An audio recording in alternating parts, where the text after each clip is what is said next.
Hi there, welcome to another week of Counter-Strike game and skin market update. This is Skinomics2, and this video covers the 17th to 23rd of February 2025.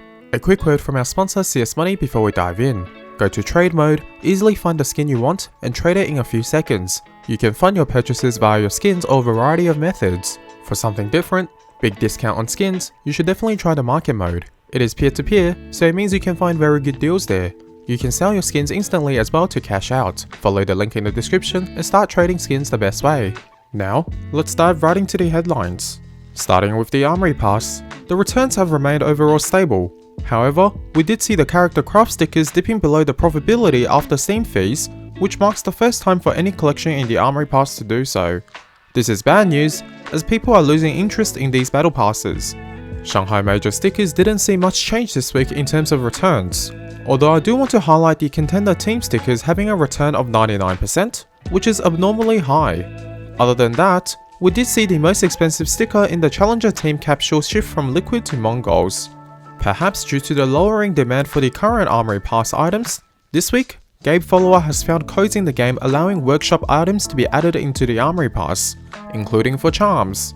What is interesting is that creators are expected to receive a per item payment rather than a revenue share agreement for each item that are accepted into the game.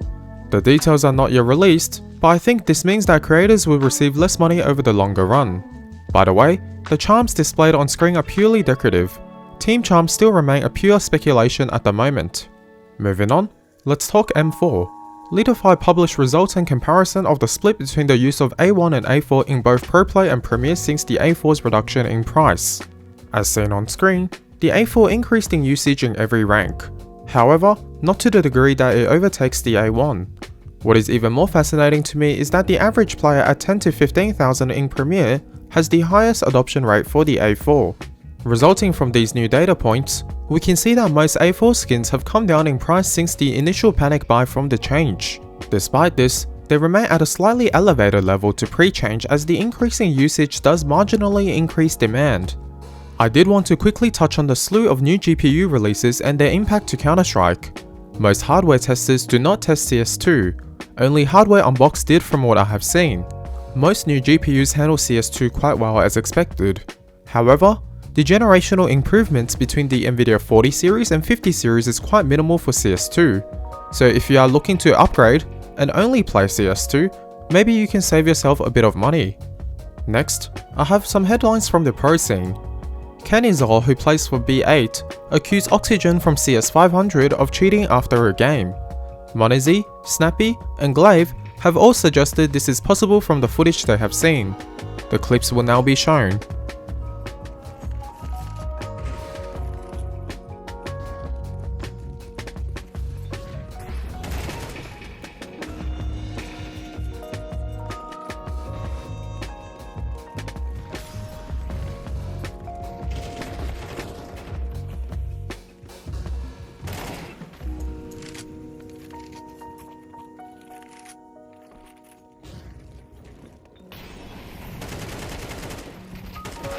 Decide for yourself whether these are cheats. Either way, in a statement released by Oxygen, he has denied all claims and is open to investigation. I expect more news regarding this in the coming days. Valve has made further tweaks to their tournament rules earlier this week. A commenter on Reddit was able to summarize these changes.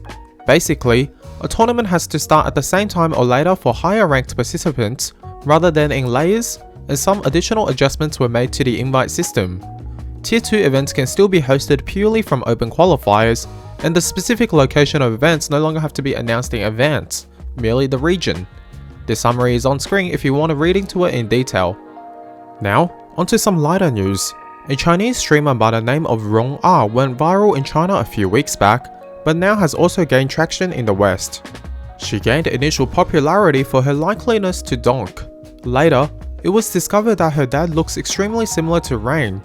Rain has since retweeted and acknowledged the existence of the streamer's dad. Lastly, CS2 broke player record on Monday and has remained at about 1.7 million peak players on a daily basis. This is really close to CSGO's peak at 1.8 million. Despite the number of bots, this is still great news for the game as well as the skin market. Finally, let's move on to our weekly craft idea. Whilst this is a relatively old idea, I think it is still a good craft to bring up.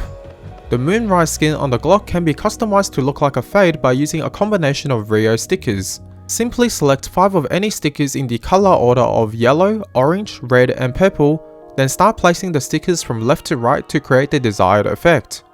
The example I have provided uses stickers from Spirit, Navi, Fnatic, Bad News Eagles and Outsiders. Switching gears to the market. The Skinomics 2 index, which contains a list of items are used to represent the market, increased by another 1.75% this week. The market has not experienced any meaningful correction since mid-December at this point. The eSport Fire index, which contains a list of 300 high-valued liquid items, continued to increase as well. The trend line is almost linear and growing with a steep slope representing a large magnitude of increases over the past month. Moving on to the value of trade and trade volume data sourced from iTrade.gg. On buff, volume recovered from the dip caused by Steam errors. It has remained at a high level since the Chinese New Year. CS float, volume and value data also sourced from iTrade.gg have continued to climb, although at a slow rate this week compared to last week. Now, let's break the skin market movements down into categories. Starting off with knives and gloves, the selection of items in my index remained relatively stable, whilst most gold items did increase. Higher tiered weapon skins increased overall apart from A4 skins still making corrections from the overreaction from the price change. Agent skins have had a week of increase for the first time in a long time. Last but not least, we saw the affordable weapon skin segment increasing quite significantly. Moving on, according to CS2 case tracker, case unboxing numbers have remained at 5.5 million for the third week in a row. Player numbers have peaked as well, which shows a positive market environment. Non-active cases rose very significantly this week as case unboxing numbers continued to remain at the higher level. Active cases rose very substantially as well. Average increases are over 10%, which means the value of the average weekly drop has risen as well. Let's now take a glimpse at this week's biggest winners and losers list. We have more random souvenir skins making appearances on the winners list, supplemented by the increasing ink stickers. All inks holographic stickers have increased in price this week thanks to a rising demand. On the losers list, we have the fallout warnings from last week's winners, as well as 2 older stickers. The changes in the prices of the stickers appear to be from natural demand shifts. Onto the top trades of the week sourced from the skin trading site iTrade.gg. On buff, a couple of interesting sales this week, the first of which is the 42nd lowest float pair of hedge mazes for $28,000. In second place, we have a Wild Lotus with 5 paper reasons from Cato 14.